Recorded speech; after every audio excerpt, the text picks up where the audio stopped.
नमस्ते. Maugham health care Mahad सेंटरमध्ये आपलं स्वागत आहे. आज आपल्यासोबत बाबा आहेत. नमस्ते बाबा. नमस्ते मॅडम. बाबा आपलं नाव सांगा. गजानन केशव मोरे. ओके. तर बाबा इथे थेरपीला यायचं कसं काय तुम्हाला समजलं? माझ्या मिसेस कडून समजलं. ओके. माझ्या मिसेसची एक मैत्रीण आहे प्रीती ज्ञानेश्वर कापडे. ओके. हिने तिला सांगितलं का असं असं आहे माध्यमामध्ये हा. डेमो चाललेलं आहे. त्याच्यामुळे ती आली, त्याच्यानंतर मी आलो. ओके.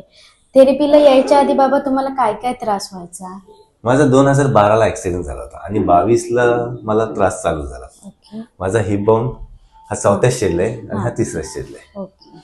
तर आता थेरपीला येऊन तुमच्यामध्ये काय कशा सुधारणा झाल्या त्या सुद्धा मी आता व्यवस्थित चालतो, उठतो, म्हणजे बदल होत चालले, शरीरामध्ये बदल होते, उत्साह निर्माण झालेला आहे. ओके. आले का लक्षात? म्हणजे आपण नव चैतन्य किंवा नवीन असं जोश असतो तसा जोश झालेला आहे.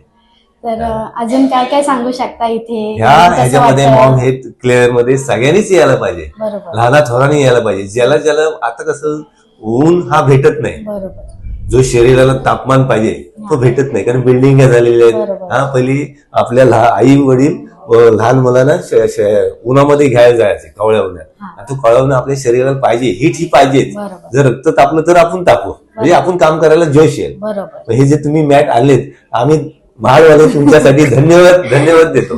कारण तुम्ही महाडवाल्यांसाठी एवढं आणलं आणि मोफत देत आहे, बरोबर. याबाबत आम्ही तुम्हाला सलामच करतोय मनापासून. थँक्यू बाबा. तर इथे येणाऱ्या आई बाबांना तुम्ही काय छोटासा एक संदेश द्याल? नाही, इथं यायलाच पाहिजे, काही काम असू द्या. हा. कारण तुम्ही जगलात तर बाकीची पिढी जगेल. बरोबर. बरोबर. तुम्ही उभे राहायला पाहिजे. कुटुंबाचा एक माणूस जर ढिला पडला का वाट लागली, संसाराचं बिघडतं सगळं. बरोबर. माझी मिसेस आजारी पडली का आम्हाला काहीच करता येत नाही. बरोबर. कारण तीच महत्वाची घटक असते. बरोबर. बाई हीच महत्वाची, आणि बाईला किती आजार पण असू दे हो. तरी ती बाई सकाळी उठून सगळं सगळं करते. करते. पुरुष माणूस नाही. नाही करू शकत. पुरुष माणूस आधीच काय काय कामाचं नाही, फक्त मी कामाला जातोय, मिजाज करणार, कॉलर टाईट करणार. बरोबर. पण ती बिचारी बाई सकाळी 6 वाजल्यापासून ते रात्री 10 वाजेपर्यंत काम करत असते. बरोबर.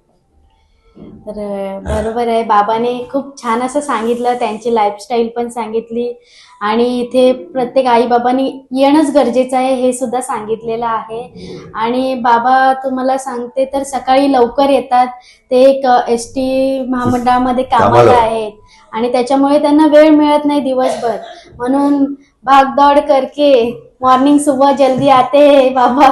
आणि मिसेसला पण घेऊन येतो, आणि त्याच्यासोबत आईला पण घेऊन येतात. काम सोडायला सांगतो तिला. आणि एवढंच नाही तर बाबा त्यांच्या वर्क मध्ये असताना, महामंडळात ST महामंडळात असताना तिथे जेवढे असतील म्हणजे कर्मचारी, त्यांना पण चल रे बाबा 2 मिनिटं, आणि इथं येऊन घेऊन येतात थेरपीसाठी आणि ते सुद्धा लाभ घेतात. आणि त्याचे आशीर्वाद आपल्या सगळ्यांना सुद्धा आहेत, आपल्या मॉम हेल्थ केअरला सुद्धा आहेत. आणि बाबा तुम्ही अशी छोटीशी आम्हाला छान अशी मुलाखत दिली त्याबद्दल थँक्यू, धन्यवाद. बाबा आपली मॉम मॅट कशी आहे? लय भारी. कशी आहे? लय भारी. मॉम मॅट लय भारी. उलगुल मशीन लय भारी. NSM मशीन लय भारी. आणि आपण सगळे कसे आहोत? लय भारी. थँक्यू सो मच बाबा. धन्यवाद. लय भारी. लय भारी.